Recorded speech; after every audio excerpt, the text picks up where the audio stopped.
O Deus do Antigo Testamento era perverso? Muita gente já teve ou tem essa dúvida, inclusive eu já tive muito essa dúvida ao ler certas passagens da Bíblia. E eu me perguntava, e eu sei que muitas pessoas também se perguntam, por que Deus mandava destruir nações inteiras? Por que ele parecia tão severo, tão duro?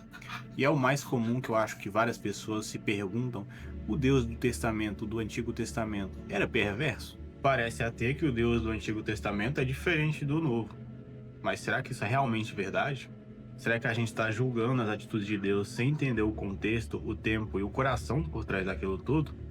Basicamente, a gente está medindo Deus com a nossa régua e o nosso entendimento mortal. Antes de qualquer coisa, precisamos lembrar que o Antigo Testamento narra períodos extremamente antigos, onde eram sociedades tribais, tinham guerras constantes e rituais bárbaros. Um tempo onde a vida humana tinha um outro valor, era um valor totalmente diferente do que a gente tem hoje em uma vida humana. Os povos ao redor de Israel viviam com práticas cruéis, como sacrifícios humanos, prostituição ritual, queima de crianças em altares, torturas como culto a deuses como Moloque, Baal e Astarote. Enquanto isso, Deus estava formando um povo pequeno, frágil e cercado por nações muito mais fortes. E era nesse ambiente que ele buscava ensinar algo completamente diferente, um Deus único, justo, santo e que abominava injustiça, idolatria e opressão. Deus não estava brincando de guerra, ele estava tentando preservar um povo que traria a salvação ao mundo inteiro. Muitas pessoas veem Deus somente como Deus, mas ele também é o nosso Pai. Agora você imagina a dor de um pai. Você cria o seu filho com amor, com sacrifício, ensina o certo, protege do mal, mas um dia ele conhece alguém cheio de ideias novas e essa pessoa oferece liberdade, diversão e prazer imediato.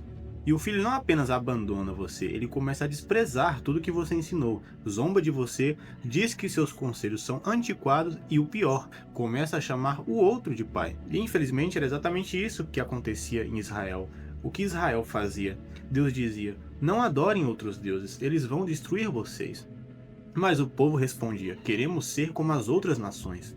E infelizmente eles trocavam a fonte de vida por poços rachados que não seguravam água. Em Jeremias, capítulo 2, versículo 13 está escrito: o meu povo cometeu dois crimes, me abandonaram a mim, a fonte de água viva, e cavaram cisternas rachadas que não retêm água. Antes de qualquer castigo, Deus sempre advertia, mandava profetas, alertava, suplicava, chorava pelo seu povo.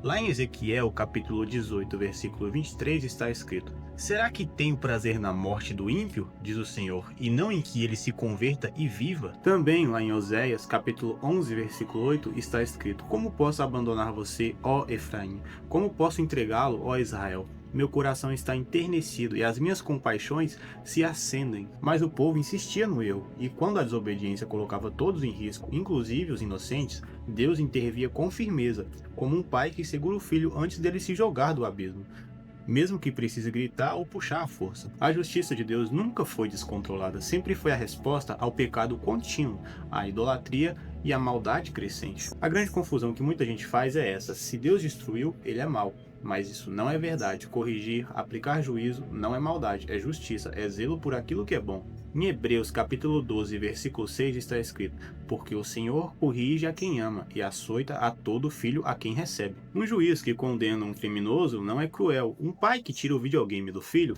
porque ele colou na prova não é perverso. Às vezes o amor exige disciplina e ficar calado seria uma forma de abandono. E mesmo diante de todos os erros e todos os pecados, Deus nunca desistiu. Ele prometia: depois da disciplina haverá restauração, depois da dor virá o consolo. E o maior plano sempre foi trazer a salvação ao mundo, por meio de Jesus. Lá em Isaías capítulo 53, versículo 5 está escrito: mas ele foi ferido por causa das nossas transgressões, moído por causa das nossas iniquidades, e pelas suas pisaduras fomos sarados. O mesmo Deus que puniu a injustiça no Antigo Testamento é o Deus que carregou essa punição na cruz, no Novo. O Deus do Antigo Testamento não era perverso, ele era e é um pai fiel, que ama profundamente, que disciplina com justiça e que espera com paciência, e que se entregou completamente por amor. Quem lê o Antigo Testamento sem entender um contexto, vê apenas a mão pesada, mas quem lê com o coração aberto, vê um pai tentando resgatar os seus filhos. O problema nunca foi Deus, foi o coração do homem. Se você já teve essas dúvidas, eu te convido a reler essas histórias com um novo olhar, um olhar de filho e não de juiz, um olhar de quem busca entender e não de condenar. E lembre-se, o Deus de Gênesis é o mesmo de João 3,16. Ele é o mesmo ontem, hoje e eternamente.